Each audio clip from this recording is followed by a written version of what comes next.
We're the best friends that can be, my buddy and me. On 98.5 The Sports Hub. Let's go.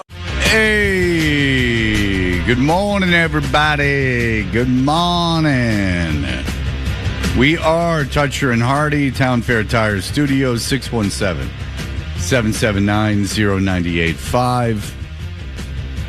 You can watch us on YouTube. Subscribe to 98.5 The Sports Hub on YouTube. That shows up there forever. You can also download the podcast. Anything you need, always available to you. Hope everyone had a good weekend, as there have been the two champions of the winter sports now named here. We have obviously the New York Knicks and the Carolina Panthers. If you didn't hear John, they won last night, so they're Stanley Cup champions. And I learned today that they had won before, which I didn't, because Rod Brindamore had won as a player and a coach. God bless you. I heard the same thing. For the second time, the Carolina Hurricanes are Stanley Cup champions. I don't remember the first one. Yeah. 06. Yeah, I didn't remember the first one either. So, you know how I said how much I cared about this series and how I was like into it and watching it? That dropped off dramatically after the Hurricanes won. What was it, Game 4? Mm-hmm. I'm like, I found myself watching it last night and not caring one way or the other. well, I watched the Red Sox game when I was watching sports last evening, so I did not even watch. I watched a little bit of the hockey. I watched a few minutes of it, but I did see the second half of the Knicks game. And I will tell you this, is that obviously I don't have anything against the Knicks, and I had nothing against their fans until they start doing well and they get super bandwagony. But the Spurs played so poorly in that second half, and they played so poorly in the second halves of most of the games that I just couldn't. I couldn't feel bad at all that the Knicks won. I did it. The Spurs, I was just like, you're a disgrace. The Knicks, the idea that Brunson can go off like that, and you have this guy that's supposed to revolutionize the NBA, he's not so revolutionary in those games. They had a double-digit lead in every game. Yes. And lost 4 of them. Yes. And you knew they were going to just blow that lead away. I mean, they got up close to, if not 20, very close to up by 20. They, maintained a lead, and it was Harper and that Champagne guy. Or Champagne. Whatever. I mean, come on, it's champagne, but we can pretend Sure. it's pronounced anything else. I knew it was something that wasn't champagne. Champagne? It looks like champagne. And I've heard it said champagne. Yeah, it's pronounced. The reason I know this, the Celtics had his brother. That's all. I knew it. Well, whatever. Yeah. He seemed to be able to make. I know. He seemed to be able to make a 3-pointers, and then Harper, who they managed not to play until halfway through the fourth quarter for some unknown reason, even though he's 20 years old. And Luke Cornett is such a piece of garbage that they can't even take Wembanyama out of the game at all. So, he's so skinny, he's exhausted, halfway through the game. So. And then what happened to them in the last game happened to them the entire series. They tightened up. They started missing shots. You watched the game, Fred. You saw Harper miss a layup that would have tied it in the last couple of minutes. And there was no excuse for him missing the layup. He just short-armed it. Harper took 3 out of the last 4 shots leading up into the final possession, and I think he missed 3 of them. Yeah. Well, the layup that he missed, I think he's getting a little bit of a hard time for. That wasn't like he was in a lot of traffic. And look, should he have made it? Yes, but it wasn't. It wasn't like, what is it, DeAndre Fox who missed the De'Aaron Fox that missed the layup with no shot clock when he could have just dribbled it out. Yes. You know what? His massive contract kicks in. The extension kicks in this coming season. It's 4 years for over $200 million. And now they're talking about putting him on the bench to start next year because Harper was so much better than him in the playoffs. Well, that's good. So, yes, it was very difficult. And the Knicks, those guys seem like good guys. They don't seem overly. Well, why would they be? I mean, how many of those guys were supposed to be stars in the NBA except for Karl Anthony Towns? I mean, how many of those Villanova guys were supposed to be big stars? None of them were. Josh Hart, Brunson, they were considered okay. They might be good, decent NBA players, but not like this. Brunson was a second-round pick, if I'm not mistaken. I think he was first, but we're splitting hairs. I think he was a second-round pick. Okay. But again, I could be wrong. Fred, you're usually good on stuff like this. Oh, thank you. I try very hard. You're usually good on stuff like this. I'll go with you. I remember him being a low first rounder. 33rd. There you go. Right outside the first round. High second, so we're both right. Yeah. So, whatever. So he was the first pick of the second round, I guess. Right, yeah. No, yeah. No, yes. Second or third round. So there are 30 teams. So 30 teams. Jesus Christ, I'm making a lot of mistakes.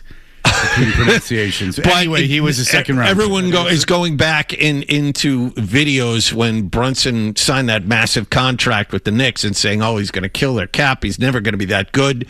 Give the Knicks credit. They were absolutely right. They knew exactly what they were doing. Yes. Well, yeah. And it's odd to see someone like him built the way he is dominate games like that, especially when, again, San Antonio has a kid that after the Oklahoma series, people were like, he is going to reinvent basketball. And look, he's very, very good, and he's very, very young, and there's a very good chance and that's a very, very young team, obviously, and there's a very good chance San Antonio goes on and wins a lot of championships. I'm just not saying that's not true. That was the narrative. The Knicks ought to get San Antonio now before this kid matures and turns into what he's supposed to turn into. Oh, I think this was the Knicks' year, and I don't see the Knicks doing anything like this again. I mean, the East was so open for them bad this year. Bad is a good word. Yeah, well, I mean, the Celtics obviously should have still been the team. I don't care that Tatum had just come back. But once the Celtics were out of the way, and once you didn't have to worry about Cade Cunningham and the Pistons anymore, then yes, the Knicks had it laid open. Now, they still had to take care of business against the Spurs.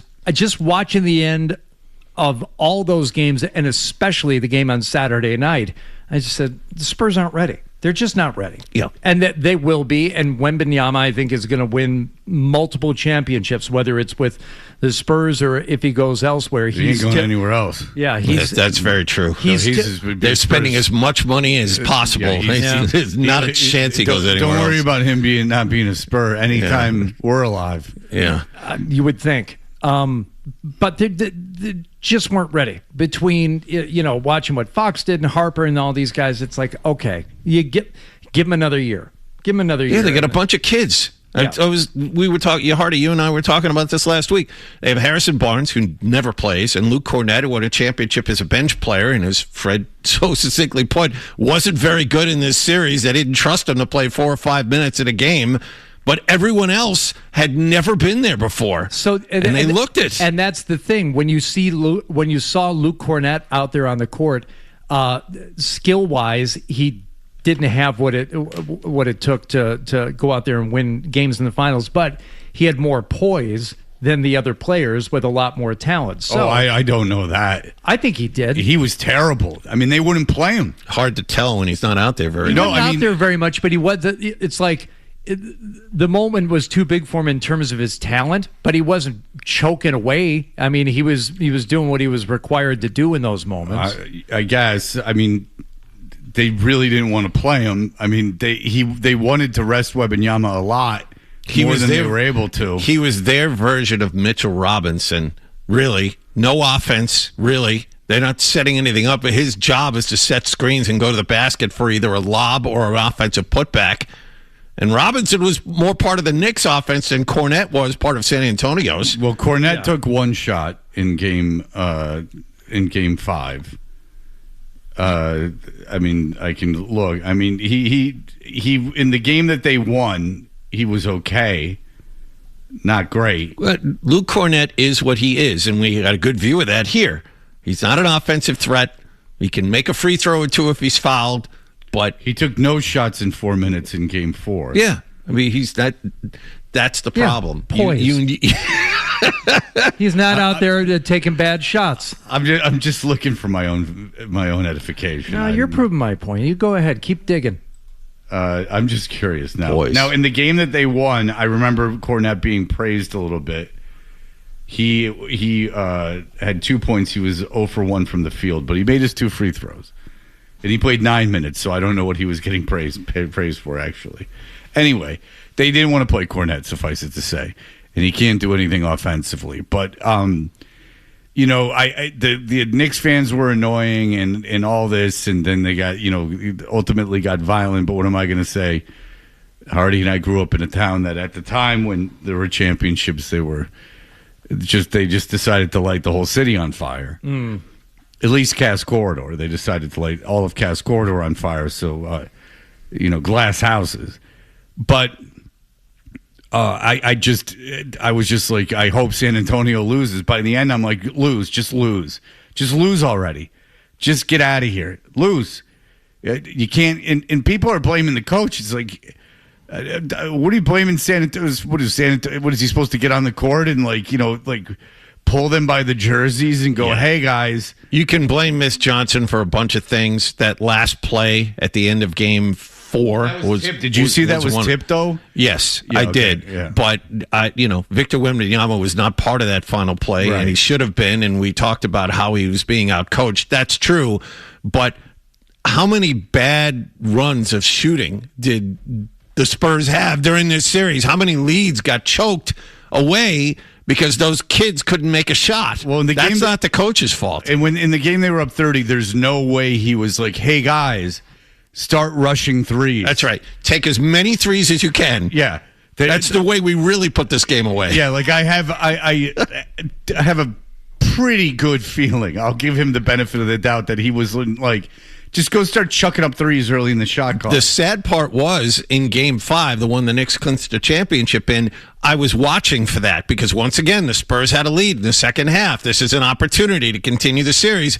They weren't taking threes. They tried to get to the basket. They took jumpers in the lane. They took fallaways. They tried to get to the basket and still missed all their shots.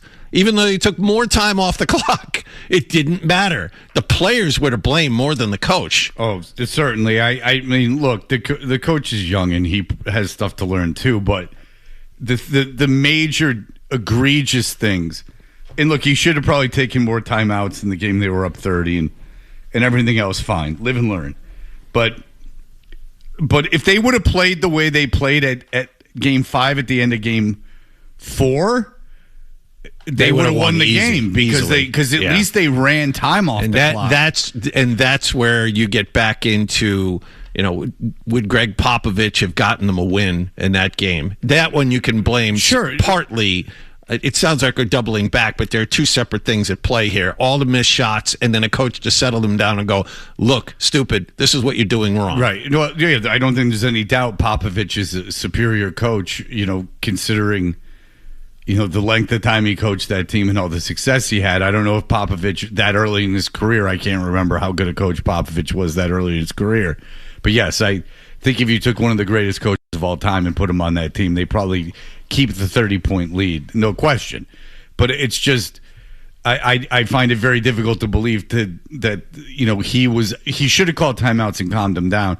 But I don't think he went out there and was like, fellas, the clock is your enemy. Get out there and just start knocking out, taking big long threes. And by the way, this whole and I know I haven't watched Wembanyama 82 times over the course of the regular season.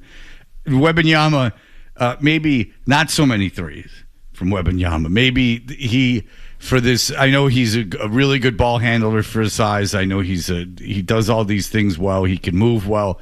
Maybe, and I know he can shoot a little bit. But maybe not so much with the three-pointers. Because every time he took one, you went, well, that's a wasted possession. That's a wasted possession. Because you've taken your best rebounder and put him on the perimeter. And also, he's not very good from 3. At least he wasn't in the Knicks series. And again, he didn't take a ton of them. And there were games where he shot 50%, but that's 2 for 4. And other than that, though, not very good. He's 1 for 6 from 3 in game 5. Just it's enough. Just and like Ray Allen goes 1 for 6. You're like, well, he's got to shoot threes. Wembanyama doesn't have to shoot threes. Yeah, I'm looking at his numbers here. He's average like 35%.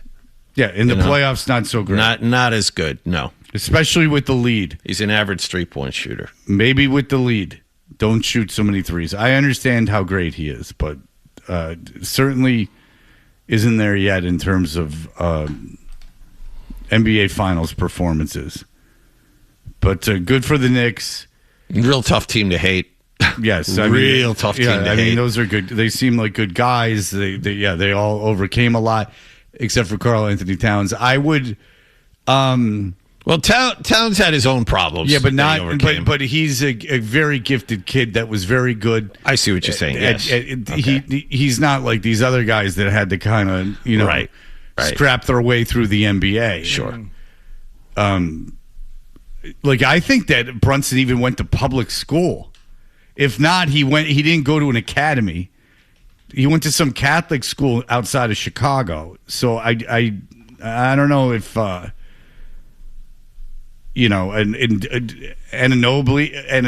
is a late first round pick. Stevenson High School, 4-year public high school in Lincolnshire, Illinois. Yeah, because I was talking to someone that went to a competing high school of his. And he's like, yeah, he just went to some regular high school. This isn't a guy that went to an academy. Yeah, Josh Hart was with the last pick in the first round. Yeah, Anunoby was in the 20s, I want to say, out of Indiana. Yeah, 23rd. Yeah. So good on these guys. And Mikal Bridges was a lottery pick. The best thing about it is the fact that they won on Saturday night and we didn't have to suffer through like a Monday work day, everybody like back at it. Because I was talking to somebody yesterday and like, oh boy, I bet you're going to hear all about it from Knicks fans. I said, you'll be surprised at how much people don't care by Monday. Now, they're going to try on all the network shows, they're going to try and force it and they're going to try and, keep the celebration going. But now that was 2 days ago. You had Saturday night and Sunday to celebrate while most of the world was sleeping in and not paying that much attention. So I'm sorry about that. Sorry about that aspect of it. Yeah, and it also wasn't in New York. Yeah. And so, and then the main thing is, it will be covered like crazy on ESPN. Obviously, it will just be covered for like 2 weeks on ESPN. But there is the World Cup. So here's what the good thing about national news is that national news, that is great that it happened on a Saturday, because now today they might, have Knicks players on some shows and this, but they're all, deep into the World Cup, especially since the United States won a game, fairly dominantly. So, because if you go to the New York Times, not the Athletic, which is owned by the New York Times, but the New York Times, for the first time ever, it's like one scroll down from the top stories is a lot of coverage of the World Cup, which infuriates me because it's just like you're dancing around like nerds about the international soccer. Like I know it's real hard to sound when you've ignored the sport for 4 years. Well, it's very, very difficult to sound like a know-it-all. And what's funny is, hold on, soccer fans, because I can one up that. The other thing they're covering is even by far a dorkier sport, which is MMA fighting.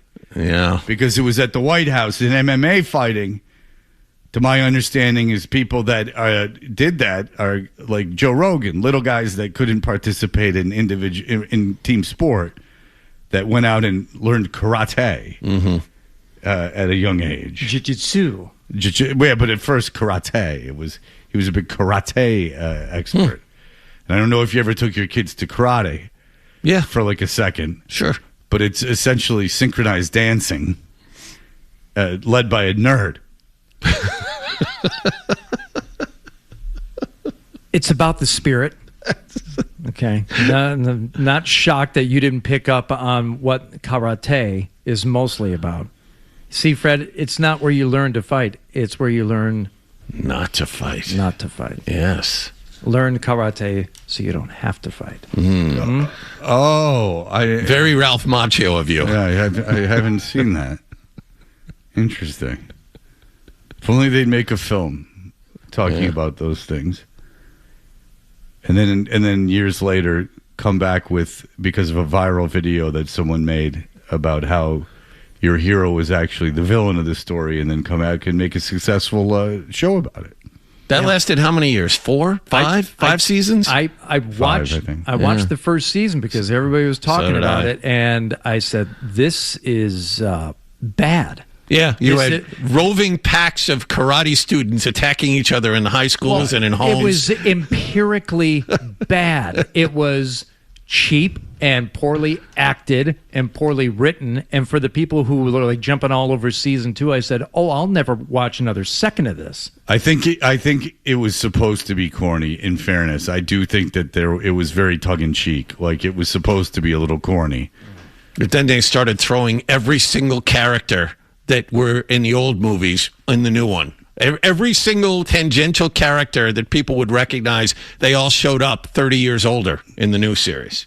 I thought that was kind of nice of them, actually. I really did. I thought it give was money to people that have been out of work for a while. Yeah, and also, like, it kind of keeps the story. Look, was that like the greatest show of all time? No, but I do think. And did I watch all of them? No, but I do think. I don't think they were like, this is really.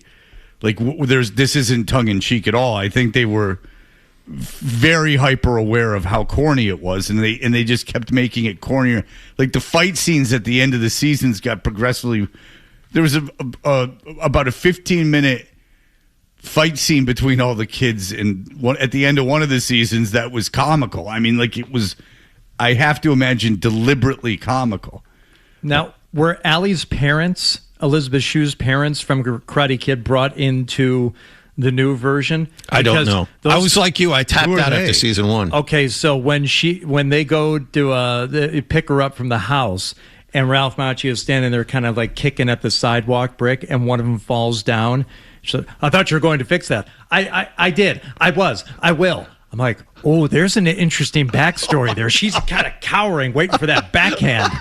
How do you remember that? Because that's that was unbelievable. One of the more interesting parts of that movie. I remember the brick coming loose, but I was focused on, you see, Ralph Macchio. Focus on that woman cowering, because that brick was symbolic of their entire marriage. I remember they had to go down the stairs and then, start the car by pushing it down the road. I remember all that. I do not remember the husband and wife at all. Mm-hmm. You could dissect that for hours. Okay. That's a good point. I mean, good on you for recognizing that. That's impressive. I don't remember that. All right, look, or maybe they're just showing that, like, even the hot rich girl's got her own problems at home. Everyone's got their own thing. Yeah. Maybe they have to make it believable that she would leave Johnny for Ralph Macchio. I don't know. We could kick that around for days. He kicked it around, that soccer ball. That's what really kind of won her over. His dribbling skills. Yeah, it works. Let's just put it that way. Personal experience. Yeah, I can tell you. Yeah, it works. You get yourself a butt cut, some umbros, and a ball, and just go out there and juggle like the day is long. You'll be okay. All right, we'll be back in just a moment.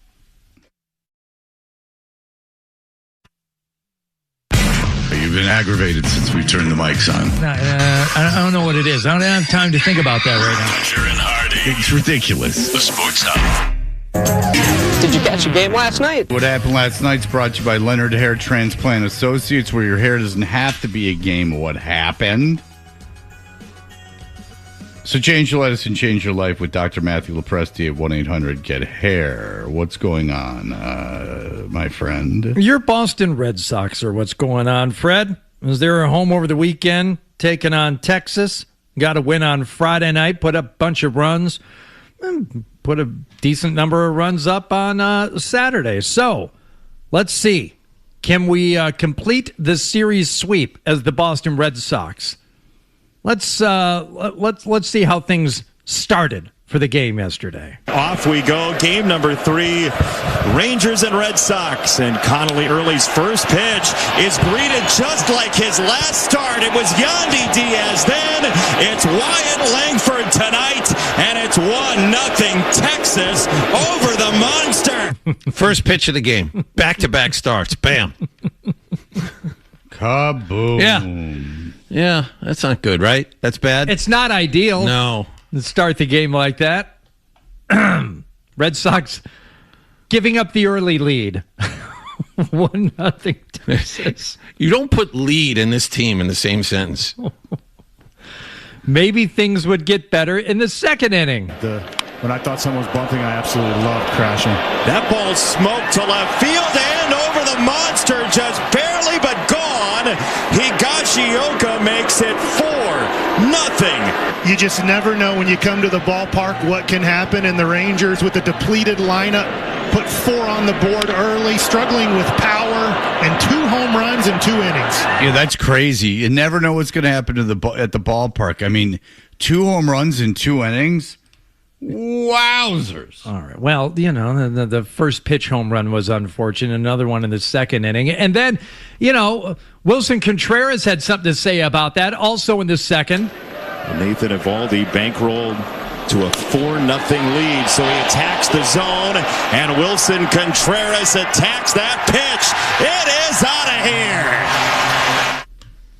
So that made it 4-1. Actually, Marcelo Meyer would score Durbin later on in that inning on an RBI single, but that would be pretty much it, as Texas would add to their lead. Sox tried to make it close. Eventually, they dropped this one 6-4 last night at Fenway Park. Fall behind by 3 runs. There's no coming back from that. Still winless. It's tough when they fall behind by 3 runs or more. Connolly Early has given up 14 homers and 14 starts. That's pretty bad, right? So yeah, now, by and large, he's pitched well. He's got an ERA of under 4. He leads the entire Red Sox staff in strikeouts. So for a young pitcher, that's really good. But the problems continue. Wilson Contreras is this team's only all-star, and he was a great free agent signing. He's on a pace to hit 30 homers and drive in close to 100 runs.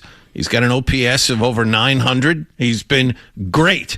Everybody else in that lineup, terrible. Well, then when I've seen the All-Star game rosters like that people are predicting, he's not on it. Maybe it's a squeeze. I haven't looked, but maybe it's a squeeze at first base. But he's clearly been their best player. No. Yeah, I think Contreras has been their best player. I agree. Chapman's another guy who might get squeezed out too because he doesn't have enough innings in.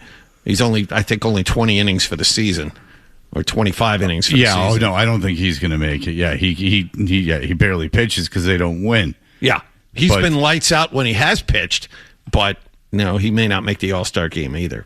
Yeah, I think Rafaela is the guy that they usually have in that spot, but maybe that is switching to Contreras. But you're right, first base might be tough. They had Merlone doing the national broadcast on TV last night. I heard that last night. Yeah, he did well. Dave O'Brien, apparently one of his kids is graduating from college, so he took the weekend off, which is why Lou moved over. No. Wait, but what would Dave O'Brien? But Merlone did. Oh, color. He did color last night. I know he did play-by-play for television for the game. I believe it was Friday or Saturday. No, he was on national television last night. I did not know. NBC. Oh, he right? didn't. He didn't. Yeah. Okay, John. Instead of paying people, NBC has been taking a color guy from each team instead of paying a person to regularly do it. Oh, well, I imagine they paid Merlone to do the game. I don't know. That's actually a pretty good move. I don't mind that. Get a color analyst in there that actually knows the team, as opposed to. Well, Ryan insulting it and then John not even being aware of it is. I think it shows that I'm the good guy at the station because I was the one who just wanted to compliment Merlone on a job well done. Way to go, Fred. I think it's more like way not to go, John. How about watch the game, John? I know, super fan over here. Can't even bother to watch a game. That should tell you something, that I am not watching a lot of these games It at actually this point. does tell me something. What were you watching? The hockey game last night? Carolina Hurricanes in Las Vegas. All the glitz and glamour and pomp and circumstance and the knights and the round table and the sword and the fire and the drums and the aerialists. And first period as the Hurricanes have a chance to win the cup on away ice. This postseason, that leads everyone. And now here's a chance for Hall. Breaks in, gets a shot, he scores! Taylor Hall gets Carolina on the board. He got loose, and the man leads the Canes in points, puts Carolina in the lead. It's 1-0. I had a sense early on this might be Carolina's night. It'd be 1-0 after the first period, 2-0 after the second period. Let's go to the third. Now the face-off at center ice. Net still empty for Vegas. And now here's a turnover. A chance for Ehlers. Bingo! 3-0 Carolina. And you can start to polish the Stanley Cup. The Canes right now are 68 seconds away from winning their second NHL title. Now, we've met the guys that are so proud that they carry the Stanley Cup around year-round. I mean, they are really into it. They know that they're the stars. A little insulting to them that you just assume that it's not already polished up. They polish that thing, I would imagine. They spit shine that thing pretty on the hour. What else do they have to do all day? That's their job. Walk around with the white gloves and polish the cup. White gloves. That's the one thing I remember from his visit to the studio. Well, they've been white gloves. They've been now several times, even the years that the Bruins aren't involved. They'll just stop by. And the first time, it's very cool. You get to see the Stanley Cup and touch it and take pictures with your kids with it. But then about the fifth time, you just start going, I think you have a false sense of importance. So there are two Stanley Cups. There's the one that is, the real one, the old one, the one that, and then the one that they carry around. I don't know if that's the one or if that's the one that they give to the team that they get to hang on to for months and months and months. But there's two of them going around. So do they treat each one of them that way? Or is one of them kind of never leaves the strip mall in Toronto where the Hockey Hall of Fame is? I don't know. Wait, I didn't know there was two. Because I didn't either. Because every time they ding it up, it has to get fixed. Yeah. No, I thought there was just one. Yeah, same with me. Pretty sure there are two Stanley Cups. I believe Hardy, but because I don't. But I just know because I wouldn't know. I just know like when Messier left it in the cab, that was like a big deal. That when people have dropped it, they have to like get it fixed. Because believe me, I've had to talk to these guys on the radio 3 or 4 times. And the stories don't differ so much. Oh, okay. So there's the Presentation Cup, the authenticated version currently used during the championship celebrations and player tours. Oh, so they use the real one. It can be identified by engraving errors, like a crossed out name. And then there's the Replica Cup, permanent cup, created in 1993. That one stays at the Hockey Hall of Fame. Okay. So another thing that makes the Hockey Hall of Fame so great, aside from the fake cup is sitting there. The replica cups, that's so hockey. Oh, wow, let's go see that. Let's keep the fake one behind the glass. This isn't real, but look at it. It's right there. Aside from the fact that it's in a mall, literally, and that it's about the size of, I don't know, half of Bloomingdale's. That's the good thing about the Hockey Hall of Fame, which I've been to. And it's easy to get to because it's in downtown Toronto, and it's just, again, it's literally part of a mall. It's a like a, what do you call those? When there's like a kiosk? No, not a little bigger than a kiosk. Like when the stores that they have at the end, like Nordstrom. Oh, the anchor stores. It's like one of the anchor stores of a mall. Yeah. That's unfortunate. Yeah. You get yourself a new cell phone case, a slice at Sbarro, and visit the Hockey Hall of Fame. There it is. It's essentially what I did. All right, we'll go over some World Cup action from the weekend too. We'll do that next. Action used loosely. A lot of goals scored yesterday, Fred. A lot of goals scored. I'll take your word for it. You can educate me. All right, we'll be back in just a moment. It's never changed. It's never changed. It's the same thing. over and over and over and over. It's just never good. It wasn't funny the first time. Toucher and Hardy, mornings on the Sports Hub. Well, World Cup in full swing now, and I found out last night one of my neighbors is from the Netherlands. I had no idea. We're all outside. We're having, again, an impromptu kind of like, dog meetup, right? Starts with one dog barking for the other dog that it sees out in the yard. So I take my dog down to that yard, and all of a sudden another dog shows up, and two more dogs show up, and we're all standing out there. And much, much, much later, one of the neighbors comes out and says, "Oh yeah, very disappointed because of this goal." You watch the score from this one now. This first. Oh, they have as well! They have scored! Astonishing! 2-2! And forgive me for stating what obviously we all understood from that call. Japan scored in the 88th minute to tie the Netherlands at 2, and the Netherlands, who had a 1-0 lead and a 2-1 lead, gave that up. So thoughts and prayers to my neighbor from the Netherlands, whose team did not beat Japan yesterday. That's unfortunate. But you know what the Japanese fans did after the match, Fred? They stuck around and they cleaned up after themselves. There's lots of footage of them going around the stands, picking up cups and wrappers and things like that, because that's what you do in a polite society. That's not true, is it? It is absolutely true. They stuck around at AT&T Stadium, that 100,000-seat stadium, to pick up after themselves. I will show you the footage. I went to the movies yesterday, and they serve you dinner at this movie if you order it, and I wonder if you're supposed to bus your own table, too. Like, do you bus your own table if you'll go to, like, the Applebee's? Do you stand up and... Well, I put everything together. It's part of my method of DWC, dining waste consolidation. Yes. But, I mean, you don't actively stand up and... No, that's not allowed. You don't get to take it back to the busing station. If you could, would you? Sure. Okay. What would you do with the plates at a movie theater? Well, I don't get plates at a movie theater. Okay. Well, it's a lot, meaning a lot. At least 30% of movie theaters, you have the option of getting food that they will bring out to you and serve you. Mm-hmm.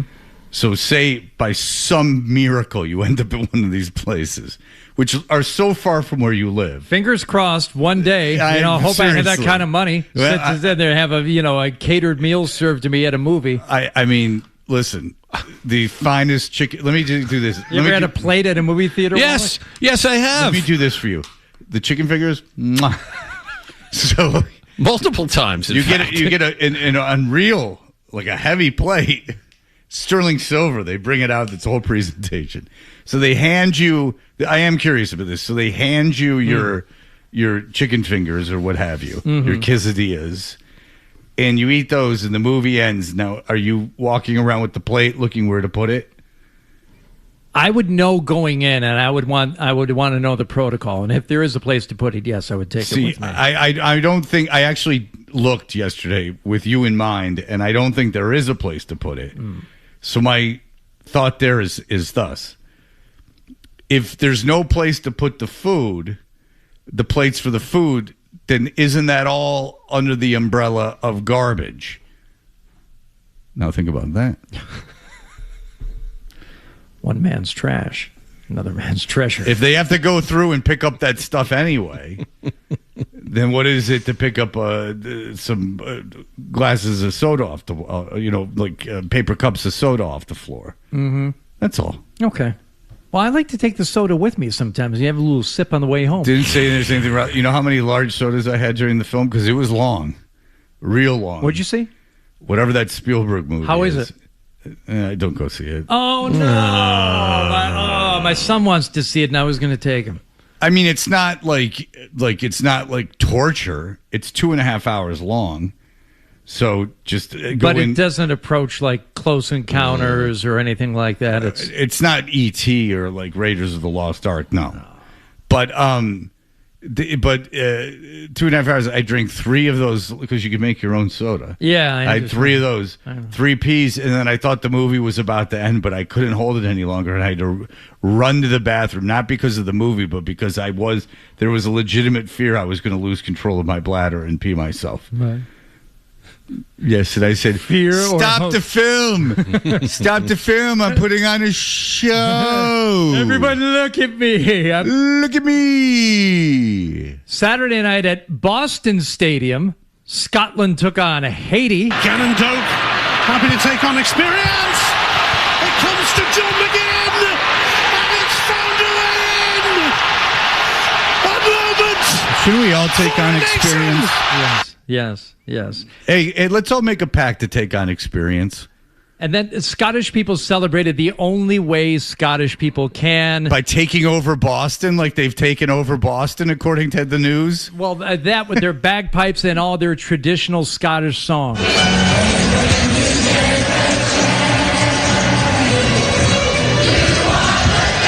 Have you seen the news? They've taken over Scotland's taken over the city. Well, they marched.